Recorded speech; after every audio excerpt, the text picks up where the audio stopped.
Welcome to the deep dive. Our mission here, well, it's pretty simple. You send us the research, the source material, and we cut through all that information overload. We give you the specific insights you actually need. Yep. And today, wow, our listener sent us a huge stack of data. It's breaking down one of the most common and honestly challenging choices in modern photography. The Canon EOS R series. Yes, the R6 versus the R6 Mark II.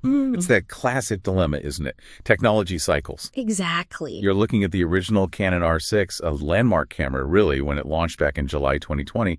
And then you've got its successor, the R6 Mark II, which came out, November 2022? Right, about 28 months later. Yeah, and that gap, 28 months, it means there are meaningful upgrades in the Mark II.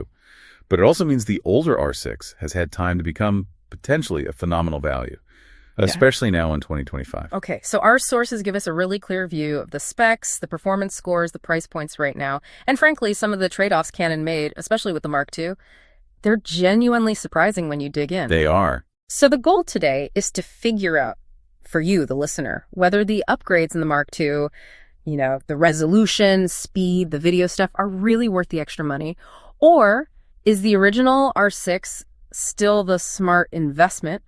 And the sources, they really lay out a clear case for both cameras. But yeah, the decision, it really boils down to your shooting priority. What do you need most? Okay, let's unpack this then. We should probably start by looking at what makes both of these cameras, even with that age gap, fundamentally excellent choices. Exactly, because when Canon built the Mark II, they didn't try to fix what wasn't broken. Right? If you hold both bodies side by side, they're physically identical. Same size, 138 by 98 by 88 millimeters. Same weight, 680 grams. So if handling, portability, that's key for you. They offer the exact same robust, weather-sealed experience. That's good to know. And crucially, they share the tech that really defines the shooting experience. We're talking about that incredible sensor shift, image stabilization, up to 8 stops. Yeah, 8 stops. It's huge. For our listener, if you're trying to get sharp shots handheld, maybe at half a second, even a full second in low light, that 8 stops of IS, it's a game changer. Seriously, mixed tripod's almost optional sometimes. It really is the foundation of their performance. Yeah. And the viewing experience, totally consistent. Same high-res, 3-inch, fully articulated screen. And the electronic viewfinder, same resolution. Identical. So Canon didn't skimp on the basics, even on the older model. Not at all. Good build, good viewing hardware on both. And that consistency, it goes right down to the weather sealing, the anti-dust shutter mechanism, the thing that protects the sensor when you swap lenses. That's super important. And the fact that both offer dual UHS 2 card slots. So no compromise on reliability or the speed you get data off the camera. But the real shared superpower, I think, has to be the autofocus system. Okay. Both have that advanced tracking phase I, even vehicle AF. But listen to this. They both boast a minimum focus sensitivity of EV-NARI 6.5. Okay, EV-NARI 6.5. For our listener who might not speak fluent EV, what does that actually mean when you're out shooting maybe indoors or at night? Right, good question. It's extremely important. Yeah. EV-NARI 6.5 basically means these cameras can lock focus in almost total darkness, like conditions where you can barely see your hand in front of your face. Oh, wow. So it ensures that even though they have different sensors we'll get to, that their ability to grab focus reliably in a really tough low light, it's identical and world-class for both. The R6 was already an AF rockstar, honestly, and the Mark II just inherited that. Okay, I agree. The foundation is solid, really solid. But, looking at cameras launched more recently, maybe 2024, 2025, is rock solid enough anymore? Which I guess brings us to where the R6 Mark II moves from solid to, superior. Right. And here's where it gets really interesting. The Mark II definitely arrived justifying its higher price. What is it now? Around $2,099 new versus the R6 you can find renewed for maybe $1,800. Yeah, about that difference. And it justifies that price by focusing on basically 3 core areas: resolution, speed, and the hybrid video side of things. Okay, let's start with resolution. The Mark II bumps it up to 24 megapixels versus the R6's 20. Yep. That's nearly a 20% increase in pixels. For still shooters, that translates directly into, more flexibility, right? You can crop more aggressively in post without losing detail, or maybe just print a bit larger. Definitely more cropping room. But speed is where the difference feels huge. Now, the mechanical shutter, that stays at a respectable 12 frames per second on both. Okay.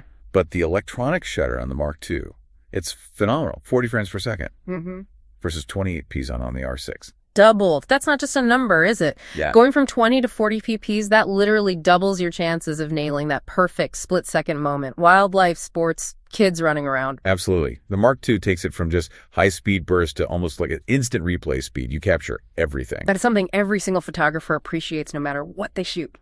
Battery life. Oh, yes. Big one. The Mark II offers substantially better CPA rating. We're talking 580 shots per charge compared to the R6's 360. Wow, 220 extra frames per charge. That's significant. For our listener, CPA is the industry standard for measuring battery performance. And that difference, huge in the real world.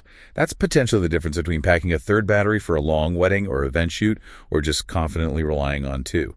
That one spec might be the biggest convenience upgrade for busy pros. Makes sense. Then, if you're looking at video, well, the Mark II really widens the gap here. It truly earns that hybrid title. Crucially, the R6 Mark II includes raw video recording. Okay, that's a big deal. The original R6 doesn't have that at all. Nope. And that raw flexibility, it's absolutely critical if you're serious about post-production, color grading, getting the look just right. And it solves two other massive pain points for videographers, right? First, unlimited recording time on the Mark II, essential for long-form stuff like interviews, events. It gets rid of that old 30-minute clip limit the R6 had, which was, standard then, but limiting now. And second, the 4K quality itself. It's cleaner on the Mark II. Cleaner and wider. When the R6 shoots 4K at 60p, it applies a slight crop, 1.07x. It slightly narrows your field of view. The R6 Mark II shoots 4K 60p with absolutely no crop, uses the full sensor width, preserves the true angle of your lenses. Matters a lot if you shoot wide, like architecture or interiors. Good point. Plus, if you need that super slow-mo effect, the Mark II is faster there, too. 180 frames per second versus 120 on the R6. And Canon didn't just stop at the internal specs. They tweaked the workflow, the usability. The Mark II adds simple but honestly really useful things, like a dedicated video still switch right on the body. Oh, that's nice. Quicker mode changes. Huge usability win. It also has a pre-shooting buffer. It captures images fractionally before you fully press the shutter. Lifesaver for unpredictable action. Okay, I like that. And for the detail-obsessed folks or those using newer RF lenses. Right. The Mark II adds in-camera focus stacking and lens breathing correction for supported lenses that smooths out focus pulls in video.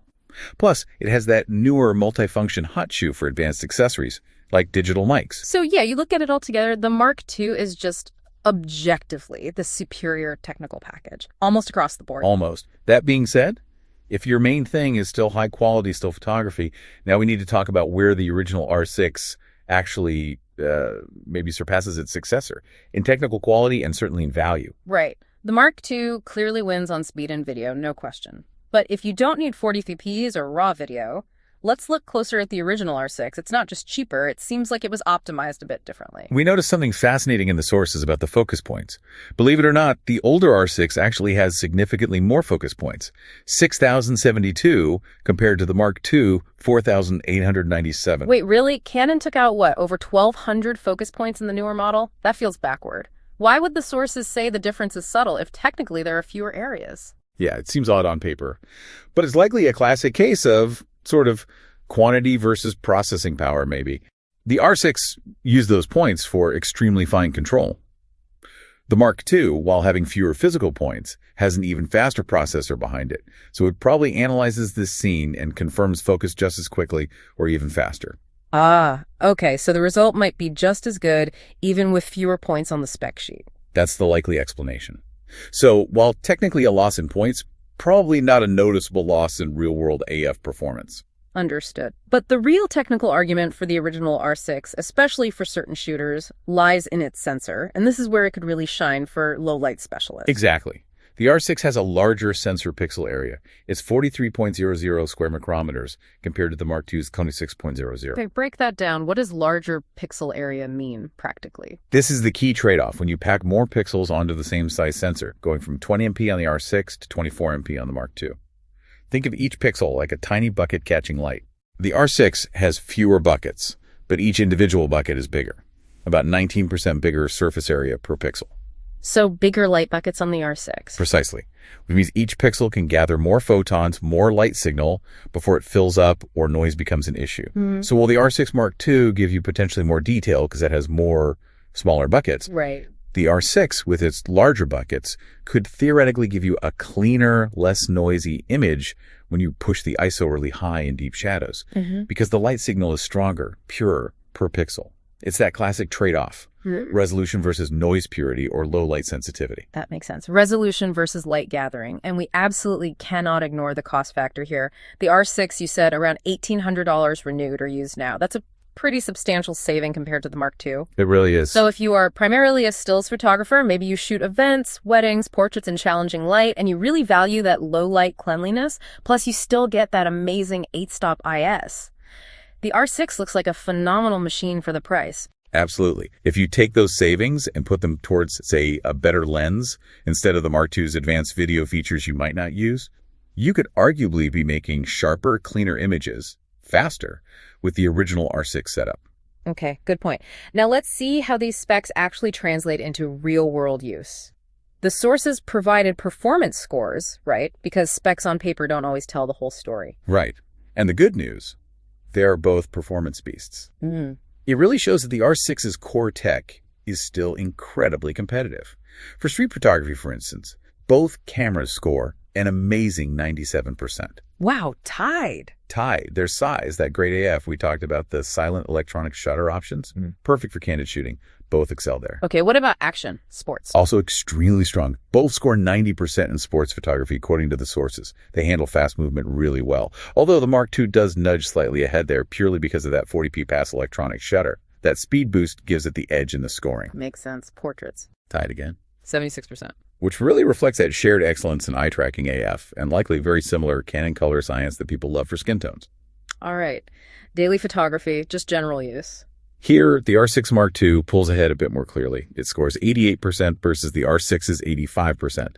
And that 3-point gap is largely down to that vastly superior battery life we mentioned, and maybe some of those usability tweaks like the dedicated mode switch just makes it a bit more convenient day to day. Got it. It is worth noting, though, the scores for landscape photography are, well, relatively low for both. R6 Mark II gets 50%, the R6 gets 46%. Huh. Why so low? Is the image quality not good for landscape? No, not at all. Image quality is great. It's just that neither camera has those features dedicated landscape cameras often boast. Like super high megapixel counts 45, 60 megapixels or more for massive prints, or things like built-in GPS for location tagging. So compared to specialized landscape bodies, they score lower in that specific category. Doesn't mean they can't take great landscapes. Okay, that clarifies things. And one final consistency point, the lens mount. Both use the Canon RF mount. Yep, which means you have immediate access to the same excellent and growing ecosystem of lenses. What is it now? 90 total lenses, 67 full-frame ones. The lens choice is identical, regardless of which body you pick. That's definitely not a deciding factor between these two. Right. So let's try and tie this all together. What's the overall verdict from the sources? Okay, summarizing the sources' conclusion, the R6 Mark II, with an overall score of 84, does edge out the R6, which scored 77. Okay. So the Mark II is crowned the winner, mainly due to that stronger video feature set, the huge battery upgrade, and that bump in resolution. For most users here in 2025, especially those wanting a solid balance of stills and video, it's probably the better, more future-proof hybrid investment. But, and it's a big but, but the core takeaway is still crystal clear, isn't it? The original R6 remains a phenomenal value option, especially if you're a dedicated stills photographer trying to maximize your budget, get a pro-level full-frame body, and you don't really need all the latest video bells and whistles. Precisely. We've established the Mark II as the technical winner. On paper, faster bursts, better battery, true hybrid video like RAW and unlimited recording, no doubt. So what does this all mean for our listener? It really comes down to budget versus how you'll actually use the camera. Right? Exactly. Which leads us to, I guess, the final provocative thought for you to consider. Yeah. Given the R6 is proven enduring excellence in those core areas, that amazing 8-stop IS, the solid weather sealing, and crucially, that larger pixel area, which is potentially better for low light noise, are the modern video features and the higher burst speed of the R6 Mark II really worth the extra cost if your main goal is top quality still photos, particularly in challenging low light? That's the crux of it. That really is the choice, isn't it? Yeah. Investing in the latest hybrid tech versus investing in enduring specialized quality that was really optimized for gathering light. Resolution versus purity, almost. Resolution versus purity. I like that framing. That perfectly sums up the decision, I think. Well, thank you for sharing your source material and letting us take this deep dive into the Canon R series with you. My pleasure. We'll catch you on the next deep dive.